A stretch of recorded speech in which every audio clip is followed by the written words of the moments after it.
Monsoon साल का वो वक्त जब पहाड़ अपनी ब्यूटी के पीक पर होते हैं। हर तरफ लश ग्रीन मेडोज, बादलों से ढके हुए माउंटेन्स और बारिश के बाद बहते हुए वाटरफॉल्स।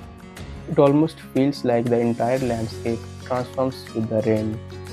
ऐसे ही वेदर में उत्तराखंड के चमोली डिस्ट्रिक्ट में एक ऐसी वैली है जो अपने मोस्ट ब्यूटीफुल फेज में मिलती है, जहाँ एक तो नहीं बल्कि फ्लावर्स की हंड्रेड्स ऑफ स्पीशीज देखने को मिलती हैं। हाँ, मैं बात कर रहा हूँ the valley of flowers track की।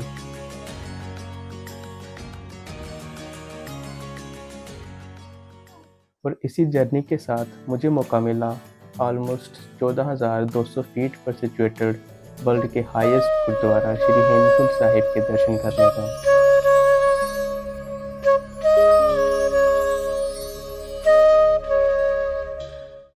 लेकिन ये सफ़र सिर्फ इन दो खूबसूरत जगहों तक पहुंचने का नहीं होने वाला था, क्योंकि रास्ते में पहाड़ों के साथ साथ मुझे कुछ ऐसे लोग भी मिले जिन्होंने इस सफ़र को मेरे लिए और भी खास बना दिया।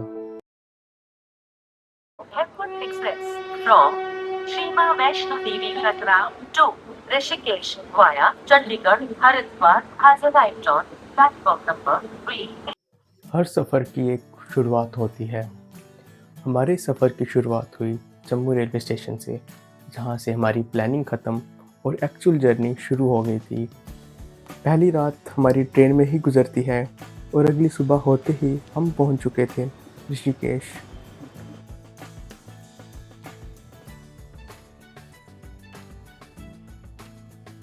लेकिन मॉनसून में पहाड़ों का वेलकम थोड़ा अलग होता है। हमें वेलकम किया गया बारिश के साथ। ऋषिकेश से अब हमें जोशीमठ की तरफ निकलना था, जहाँ से हम बस लेके जोशीमठ की तरफ निकल जाते हैं। और यहीं से लैंडस्केप भी धीरे धीरे बदलने लगे।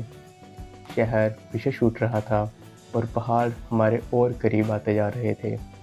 हर टर्न के साथ व्यू बदल रहा था और जितना हम आगे बढ़ रहे थे उतना ही क्लियरली फील हो रहा था कि अब हम हिमालय के और अंदर आ चुके हैं। काफ़ी घंटों के सफ़र के बाद आखिरकार हम जोशीमठ पहुंच गए। अब तक जो कुछ था वो सिर्फ एक स्मूथ जर्नी थी, लेकिन कल से असली स्ट्रगल शुरू होने वाला था।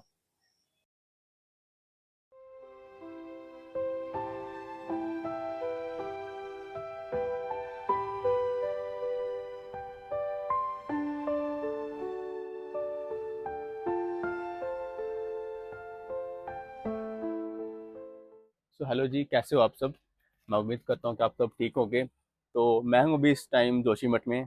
कल रात को काफ़ी टाइम हो गया था, कोई तकरीबन 7:30-8 बज गए थे। तो हमने होटल ऑनलाइन बुक कर लिया था, तो हमें ज़्यादा दिक्कत नहीं हुई। लेकिन एक दिक्कत फिर भी हो ही गई है। तो मैं आपको बताता हूँ वो क्या हुआ है। यार, ये छोटी सी कल दिक्कत हो गई है। मेरा बैग कल पीछे था बूट में, और बारिश की वजह से पानी अंदर चला गया किसी तरीके से, और काफ़ी सारा सामान मेरा गीला हो गया, अंदर से बैग भी गीला हो गया। मैंने रेन कवर चढ़ाया नहीं था, तो बैग थोड़ा अंदर से गीला भी हो गया। किसी तरह कपड़े सुखाए, बैग दोबारा पैक किया और फाइनली हम निकलने के लिए रेडी हुए। गोविंद घाट के लिए निकलने से पहले हम नरसिंह टेम्पल गए। सुबह की सारी भागदौड़ के बीच जहाँ कुछ देर रुक कर लगा कि अब सफ़र सही में शुरू हो रहा है। यह मंदिर बद्रीनाथ से भी जुड़ा हुआ है। सर्दियों में बद्रीनाथ के कपाट बंद होने के बाद इसी मंदिर में भगवान बद्री की पूजा होती है। जो टाइम हमने जर्नी के लिए सोचा था वो धीरे धीरे ट्रैफिक में निकल रहा था, और प्रॉब्लम ये थी कि ट्रैक हमें आज ही स्टार्ट करना था। काफ़ी देर के बाद ट्रैफिक खुला और हमने फिर से गोविंद घाट की तरफ अपना सफ़र कंटिन्यू किया। टाइम हमारे प्लान से काफ़ी आगे निकल चुका था, लेकिन डेस्टिनेशन अब ज़्यादा दूर नहीं थी। रास्ते में इतना जाम था, लगभग 2 घंटे हम जाम में फंसे रहे थे, जिस वजह से हम गोविंद घाट काफ़ी लेट पहुंच रहे हैं। जो हमारा ट्रैक था वो अब 2 घंटे लेट चल रहा है। अभी टाइम हो रहा है लगभग 10 मिनट कम 3, तो 10 मिनट में हम पहुंच जाएंगे पुलना में। वहाँ से ट्रैक शुरू करते हैं और फिर देखते हैं यार कितने बजे कांकेरिया पहुँचते हैं। मुझे तो लग रहा है काफ़ी लेट हो चुके हैं हम। टैक्सी भी नहीं मिल रही थी हमें, क्योंकि अभी ऑलमोस्ट जिन्हें जाना था वो पहले जा चुके थे। अभी हमने टैक्सी पूरी बुक की है और हम निकल रहे हैं आप पुलना के लिए। जोशीमठ से 20 किलोमीटर का सफ़र करके हम गोविंद घाट पहुँच गए, पर हमें अभी यहाँ से 4 किलोमीटर और आगे पुलना विलेज तक जाना था। तो गोविंद घाट से 4 किलोमीटर की ड्राइव करके हम पुलना पहुँच जाते हैं। पुलना पहुँचते पहुँचते अराउंड 3 बज चुके थे और ऑनेस्टली ट्रैक करने के लिए ये थोड़ा लेट हो गया था। अब पुलना एक छोटा सा माउंटेन विलेज है और इस विलेज के बाद रोड भी ख़त्म हो जाती है और यहीं से एक्चुअल ट्रैकिंग ट्रेल स्टार्ट होता है।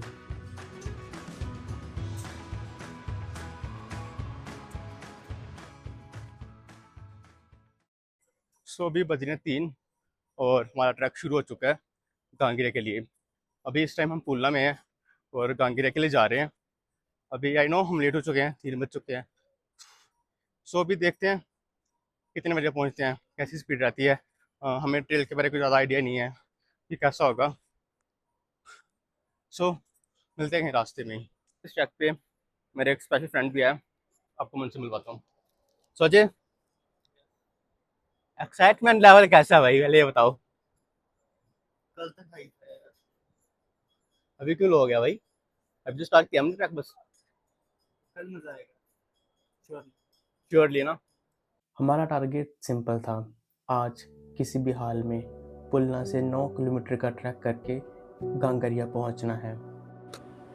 अब क्योंकि हमने ट्रैक काफ़ी लेट स्टार्ट किया था तो हमें ट्रेल में बहुत कम लोग मिल रहे थे।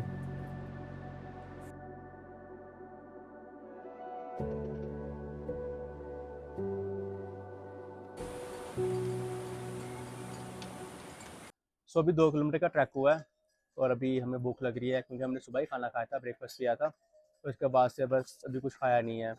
अभी गांगीरे काफ़ी दूर है, अभी भैया बता रहे हैं कि 7 किलोमीटर हो रहा है। तो 7 किलोमीटर का ट्रैक अभी स्टार्ट करेंगे बस। यहाँ से कुछ खा पी के हम निकल रहे हैं ट्रैक पे वापस। एंड हाँ भाई, अगर आप आ रहे हो तो प्लीज़ जल्दी ही आना। हम बहुत लेट ट्रैक स्टार्ट कर रहे हैं, 3 बजे ट्रैक स्टार्ट किया हमने। हमें पता है कि हम रात को 9 बजे से पहले तो नहीं पहुँच जाएंगे। आई थिंक 9 हमें बच जाएंगे आराम से। तो अगर आप आ रहे हो तो कोशिश करो कि एटलीस्ट आप 10-11 बजे ट्रैक स्टार्ट कर दो, ताकि आप आराम से गांगीरा टाइम पे पहुँच जाओ। पुलना से बुंडियार विलेज तक के ट्रेल के बीच में कुछ सेक्शंस ऐसे भी हैं जहां ट्रेल थोड़ा डाउनहिल भी है, तो अपहिल के बीच में थोड़ी देर के लिए रिलीफ मिल रहा था। बुंडियार गांव से कुछ डिस्टेंस दूर ही रिवर मीटिंग पॉइंट भी आता है, जहां हेमगंगा और पुष्पावती रिवर मिलने के बाद लक्ष्मण गंगा बनती है, जो गोविंद घाट में जाके अलकनंदा में मिल जाती है।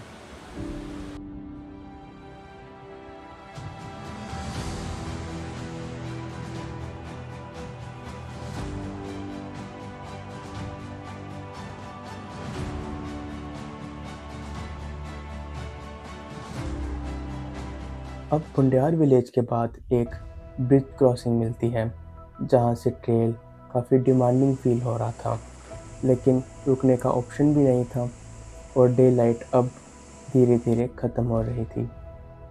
कुछ देर पहले जो माउंटेन्स क्लियरली दिख रहे थे, अब उनकी जगह डार्कनेस ले रही थी।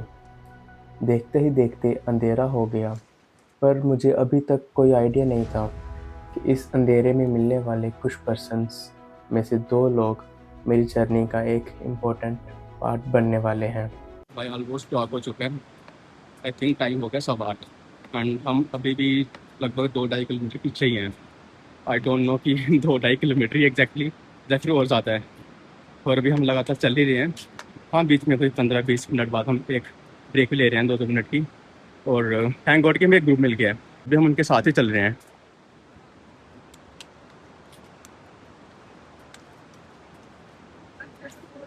एंड आई थिंक वैसे भी रात को यहाँ पे अकेला चलना सेफ तो है नहीं है। अगर आप आ रहे हो अकेले 2-3 बजे के बाद ट्रैक मत स्टार्ट करो यार, बहुत अंधेरा हो जाएगा। और ये बिल्कुल भी बिगनर फ्रेंडली ट्रैक नहीं है। 10-15 किलो का बैग उठा के आप रैक उठा के ट्रैक करने का सोच रहे हो फर्स्ट टाइम, तो प्लीज़ थोड़ा सा ना अपनी हेल्थ को नज़रअंदाज मत करना। अभी भी हम चल ही रहे हैं, होप सो जल्दी बस 9-10 बजे तक 9-10 के बीच हम पहुंच जाएंगे। चार आ रहे हैं ना कौन से वाले? वो कितने ओ भाई Ajay, energy high level sir, कैसा है? High sir. एनर्जी लेवल कैसा है? वैसे ही जैसे स्टार्ट किया था जो लोग हैं वैसे ही है। वैसे अभी भी मजा आ रहा बस वो मैं थोड़ा बताता नहीं हूँ। है। रात के बज रहे हैं 9 और अभी हम आई थिंक हेलीपैड पे पहुंचे हैं जहाँ पे कैंप्स वगैरह अब स्टार्ट हो गए हैं। और अभी से कोई 1 किलोमीटर आगे गांगरी है जहाँ पे हम स्टे बुक करेंगे। काफ़ी देर हो गया यार।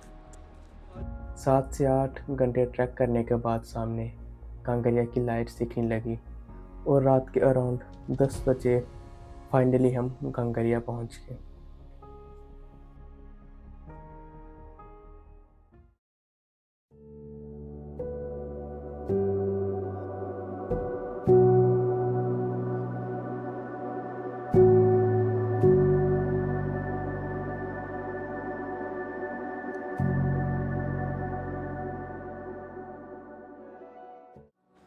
गांगरिया से वैली ऑफ फ्लावर्स का स्टार्टिंग पॉइंट लगभग आधे घंटे की दूरी पर है, जहां से वैली का ट्रेल स्टार्ट होता है, जिसके आगे का एरिया नेशनल पार्क के अंदर आता है।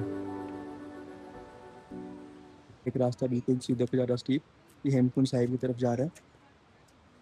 और जो रास्ता लेफ्ट को जा रहा है ये जा रहा है वैली ऑफ फ्लावर्स की तरफ। मैं फेंक दूंगा तुझे यहाँ से। बादल ना गिरेगा, चलते नहीं है, बादल में फेंक दूंगा। फेंक देगा तू बादल में।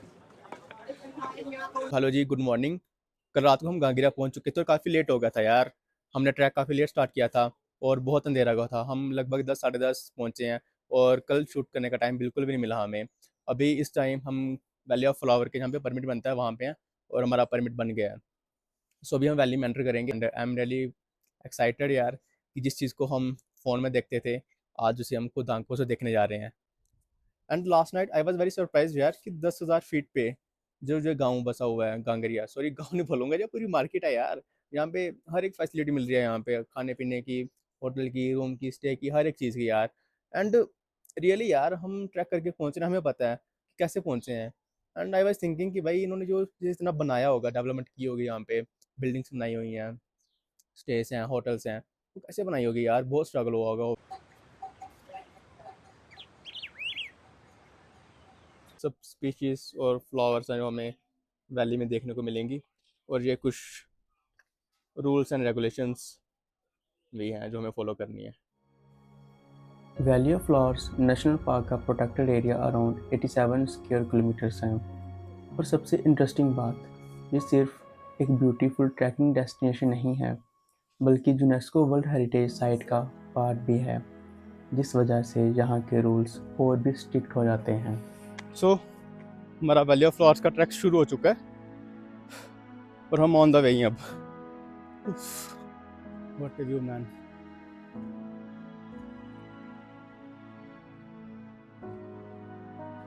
वैली के अंदर म्यूल्स, कैंपिंग, लिटरिंग बिल्कुल भी अलाउड नहीं है।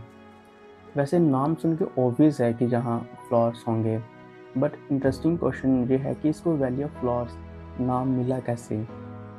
तो ये बात है 1931 की, जब ब्रिटिश माउंटेनर फ्रैंक स्मिथ और उनकी टीम ने माउंट कामेट की फर्स्ट सक्सेसफुल असेंट की। वापस लौटते वक्त उन्होंने यूजुअल रूट के बजाय बुंडियार पास क्रॉस किया और इसी रूट से डिसेंट करते हुए वो इस वैली तक पहुंचे। फ्रैंक स्मिथ वैली की फ्लोर से इतने इम्प्रेस्ड हुए कि इसी एक्सपीरियंस के बाद ये जगह वैली ऑफ फ्लावर्स के नाम से फेमस हुई। वैली में एंटर करते ही यार हमें काफ़ी सारे फूल देखना स्टार्ट हो चुके हैं, तो लेट्स सी कहाँ तक जा सकते हैं हम।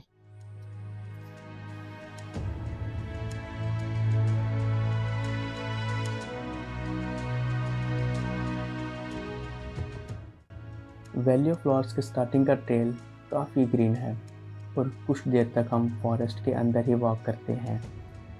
वैली में एंट्री लेने के बाद ट्रेल पुष्पावती रिवर के साथ साथ आगे बढ़ता है। थोड़ी देर चलने के बाद एक ब्रिज आता है जिसके नीचे पुष्पावती रिवर पूरे फोर्स के साथ फ्लो कर रही होती है।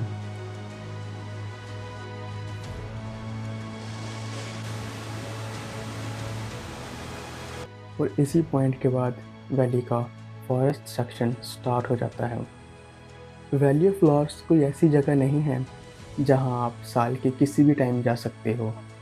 यह हाई एल्टीट्यूड नेशनल पार्क साल के सिर्फ कुछ महीनों के लिए ओपन होती है और इसका सबसे स्पेशल टाइम आता है मॉनसून में, जुलाई से सितंबर के बीच। हम ये ट्रैक अगस्त के फर्स्ट वीक में कर रहे थे और इंटरेस्टिंगली ये पीक मॉनसून का टाइम था जब बारिश कभी भी स्टार्ट हो सकती है। लेकिन जिस दिन हम वैली में आए, लकीली वेदर काफ़ी क्लियर था और माउंटेन्स प्रॉपरली विजिबल थे। ऑनेस्टली हमें भी एक्सपेक्ट नहीं था कि मॉनसून के बीच वैली हमें इतने क्लियर वेदर में मिलेगी।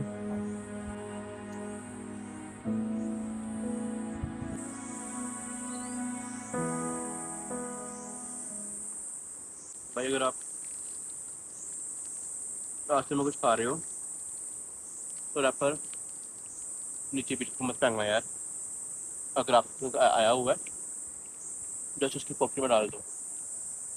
सीरियसली? क्या ब्रो?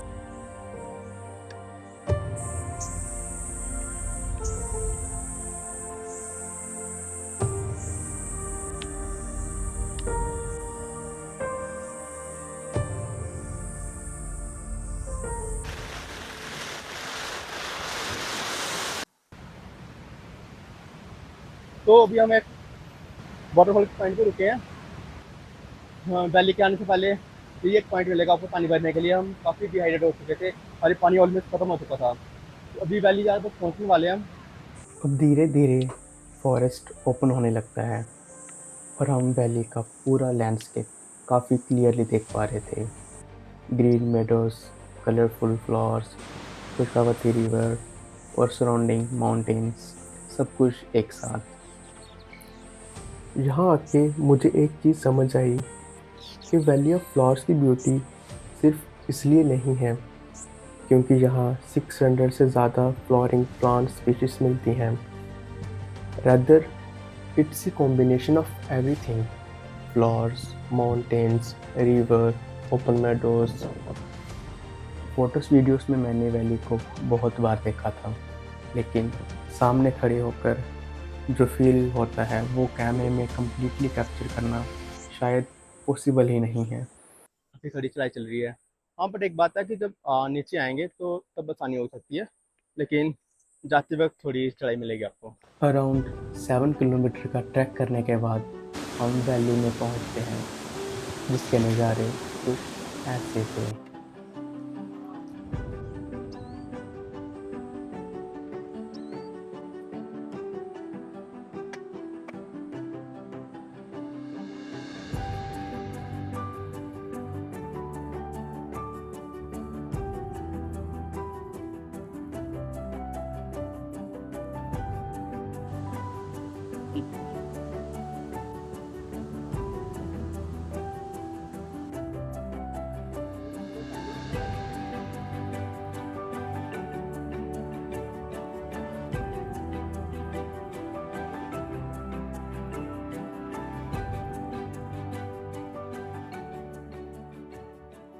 ये फाइनली मैं इस टाइम वैली में हूँ।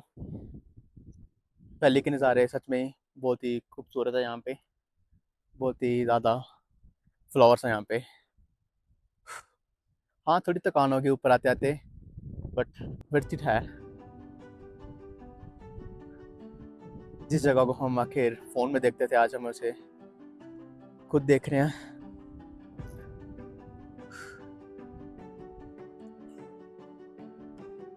अब valley high altitude Himalayan landscape का पार्ट है जो अराउंड 3600 मीटर्स की एल्टीट्यूड पर पहुंचती है।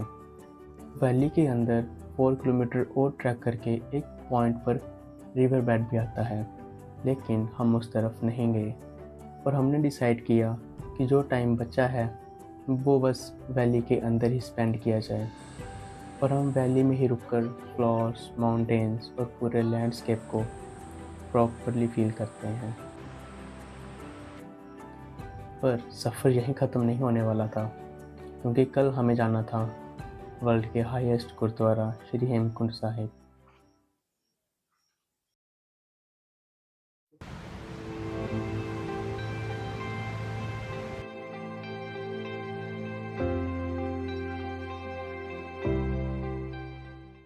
सो राइट, गुड मॉर्निंग गाइस। आज है डे 5 हमारा और आज हम शुरू कर रहे हैं हेमकुंड साहिब की यात्रा। और मेरे साथ इस यात्रा पे दो दोस्त मिले हैं मेरे को, विशेष जी और मनीष जी। उनसे भी मैं मिलाता हूँ आपको आगे जाके। कांकरिया से हेमकुंड अराउंड 6 किलोमीटर है, लेकिन डिस्टेंस से ज़्यादा चैलेंजिंग जहाँ का एल्टीट्यूड है। कांकरिया से लगभग 3050 मीटर से स्टार्ट करके हमें अप्रोक्स 4300 मीटर तक जाना था और पूरा ट्रेल कंटिन्यूसली अपहिल है। जब मैं गांगीर आ रहा था रात को तो काफ़ी टाइम हो चुका था, काफ़ी लेट हो चुके थे, अंधेरा भी था, आपने देखा ही होगा। तो हम सब ने ट्रैक साथ में किया था रात को। इनका नाम है विशेष भाई। भाई लोग ठीक हो आप लोग? मैं मेरा नाम और मनीष। इनका नाम एम स्क्वायर हम एम स्क्वायर। इनका नाम भी मनीष ही है। और ये भाई मेरे को बहुत ज़्यादा पुश कर रहे हैं ट्रैक में यार। और अगर हेमकुंड में ये मेरे साथ नहीं होते तो शायद मेरे लिए ना ये ट्रैक बहुत ज़्यादा मुश्किल हो जाता। ये दोनों भाई देहरादून से ही हैं और अभी हम साथ में कर रहे हैं हेमकुंड साहिब की यात्रा। सो दोस्तों आगे हमें जल्दी जल्दी ट्रैक करना पड़ेगा, समय की किल्लत की वजह से थोड़ा। अजय ने डिसाइड किया था कि आज के दिन वो कांगरिया में ही रेस्ट करेगा, and after completing almost half the trail I realised he made the right decision. क्योंकि हेमकुंड का ट्रेल वैली ऑफ फ्लावर से काफ़ी डिफरेंट है। 6 किलोमीटर में हमें अराउंड 1300 मीटर ऊपर जाना था। स्टार्टिंग में तो सब मैनेजेबल था, लेकिन एल्टीट्यूड बढ़ने के साथ साथ मेरी स्पीड स्लो होने लगी। सो अभी हेमकुंड साहिब यात्रा का हाफ पैच कंप्लीट हुआ है। और हाँ यार, ये काफ़ी थकान वाला ट्रैक है। जितना वीडियो में मैंने देखा था उससे ज़्यादा डिफिकल्ट मेरे को ये लग रहा है। काफ़ी स्टीप चढ़ाई है, बहुत जल्दी थक रहे हैं। अभी तक सब मैनेजेबल था, लेकिन लास्ट में अभी स्टेयर्स बाकी थी, और हाफ स्टेयर्स कंप्लीट करने के बाद लो ऑक्सीजन की वजह से मेरे लिए हर स्टेप डिफ़िकल्ट होता जा रहा था।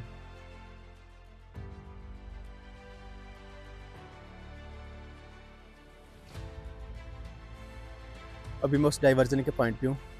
यहाँ पे दो रास्ते हैं, एक आसान रास्ता और एक है और हम सब ने वही रास्ता चुना है। सीढ़ियाँ भी काफ़ी हैं, तो कोई ना, अब ये रास्ता सीधे गुरुद्वारे को ही लेके जाएगा हमें। And at one point I was not able to climb properly, तो मैं वो मोमेंट्स शूट भी नहीं कर पाया, और ना ही वो मोमेंट्स जिनमें मनीष ने लिटरली 1 मिनट के लिए भी मुझे अकेला नहीं छोड़ा। बहुत पेशेंटली हर स्टेप मेरे साथ आगे बढ़ा रहा था। अगर मनीष मेरे साथ नहीं होता तो मेरे लिए हेमकुंड तक पहुंचना मुश्किल हो जाता। But somehow we managed and we reached the world's highest gurdwara.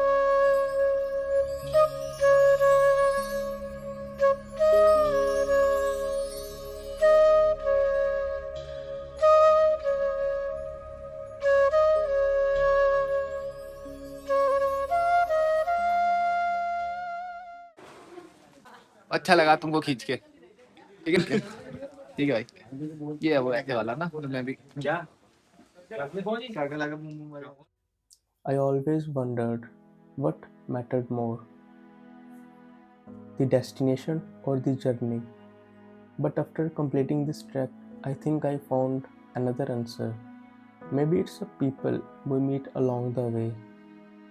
Some walk with us for a few hours, some share a meal, a story, and then just like that, our paths separate.